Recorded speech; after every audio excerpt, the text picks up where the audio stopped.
Déjà, j'ai été violée à 16 ans. 16 ans, c'était à l'Omnisport. Bon, le même jour qu'on m'a déviégée, je me suis retrouvée enceinte sans savoir. C'est bien après que je m'étais rendu compte que j'étais enceinte. En fait, on m'avait plutôt informée que j'étais enceinte. Bon, au départ, j'ai quand même eu les idées d'avorter. Bon, ce que je n'ai pas fait. Bien après, j'ai commencé à aimer l'enfant. À partir de 6 mois de grossesse, j'étais déjà contente d'être mère. Oui, j'aimais mon petit ventre tout rond. Et je n'ai pas eu de problèmes durant ma grossesse. Mais malheureusement, lors de l'accouchement, tout s'est compliqué. Oui, l'enfant est mort entre mes jambes. Pour sortir le corps, c'était pas facile. Donc j'ai fait 3 jours, 3 nuits avec le corps de l'enfant entre mes jambes. Donc, ce qui fait que l'enfant était déjà décomposé. Oui. Quand on a enlevé le corps de l'enfant, on a enlevé aussi une partie du placenta. Et une partie était restée dans le ventre. Et là déjà, on m'avait déjà ouvert. Donc tout le bas était complètement ouvert. Et les selles et les urines coulaient par le vagin sans arrêt. Il y a le placenta qui sortait déjà aussi, donc ça pendait aussi déjà entre mes jambes. Et c'était déjà décomposé aussi, parce que le placenta fait 1 mois, oui, dans mon ventre. On m'a mené à l'hôpital où ils ont enlevé le placenta à la maternité qui était déjà complètement pourri. Et là, on m'a envoyé à la chirurgie viscérale où on m'a opéré pour la première fois pour faire la colostomie, donc pour séparer les urines et les selles. On m'a donc fait la colostomie pour réparer après la vessie et remettre par la suite la colostomie à sa place. Bon, ce qui fait que maintenant, on m'a opéré 2 fois pour la fistule sans succès.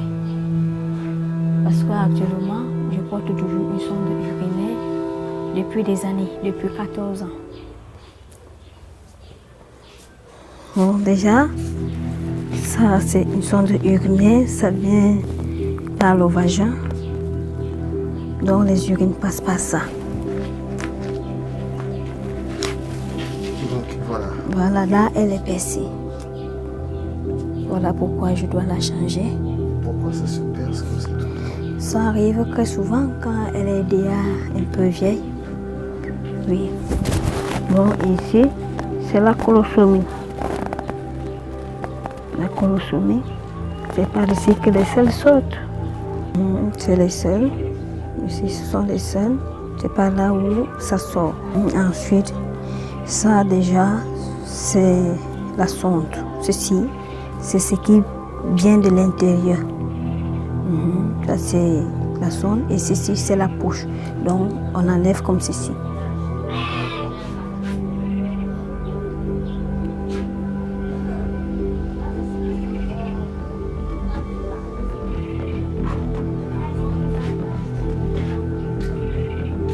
Au départ, les médecins m'ont dit qu'ils devaient tout remettre en place. Que si celui qui m'a opéré pour la fistule réussissait, le médecin qui avait fait la colostomie attendait pour remettre ça en place. Et tout devait revenir à la norme. Bon, déjà que la fistule, on a opéré 2 fois et ça a raté. Et maintenant, lui n'est plus dans le service. Donc actuellement, il est retraité et je me retrouve avec la colostomie et la poche en même temps.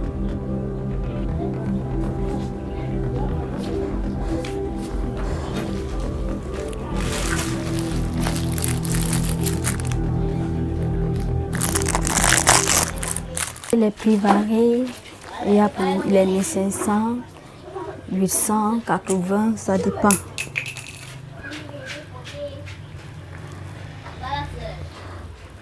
Ça va. J'espère que cette nuit, je ne vais plus me mouiller.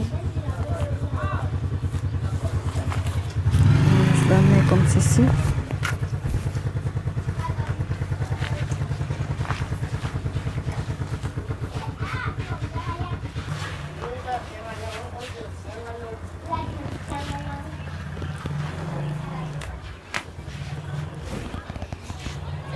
J'ai voulu me suicider plusieurs fois déjà parce que ça, c'est insupportable.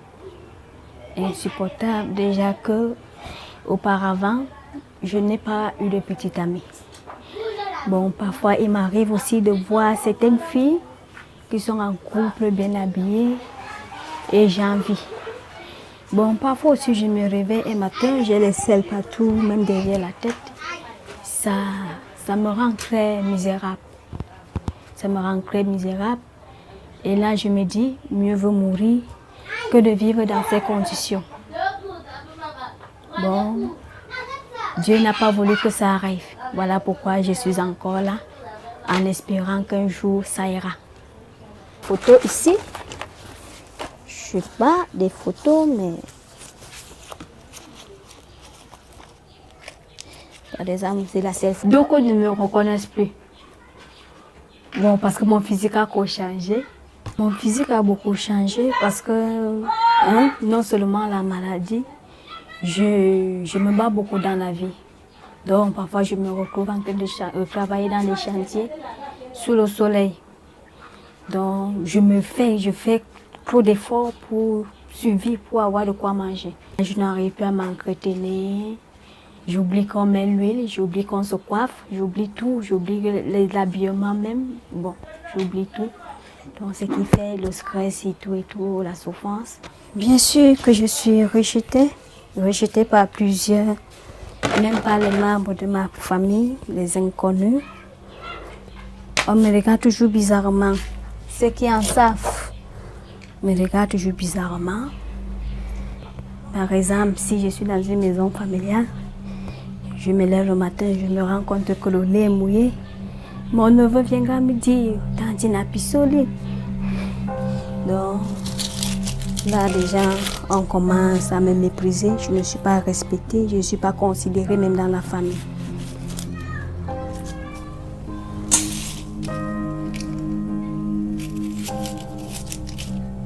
Je me sens plus à l'aise quand je suis seule. Quand je suis avec les gens, même si on ne me dit pas, je ressens quand même que je mets les gens mal à l'aise. Et ça me stresse. Et ça me stresse.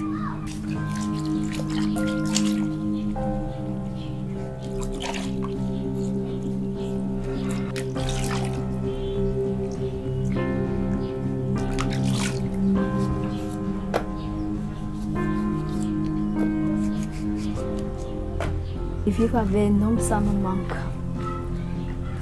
Ça me manque parce que j'aimerais aussi être appelée Madame Tel. Mais là, dans ces conditions, je n'y peux rien. Personne ne peut me supporter. Voilà pourquoi je me retrouve seule dans la solitude. J'ai vécu en couple pendant 6 ans. Bon,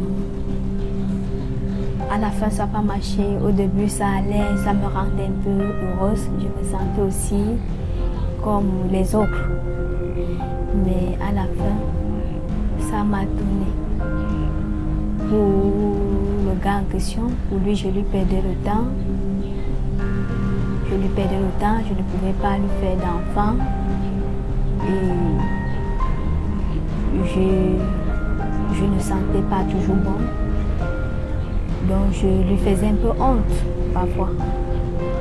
Voilà pourquoi il n'a pas pu supporter longtemps, avec les conseils des gens aussi qui l'ont dit, mais tiens, tu ne peux pas vivre avec une femme dans ces conditions-là. Voilà pourquoi il m'a mise à la porte, il n'en a plus une autre.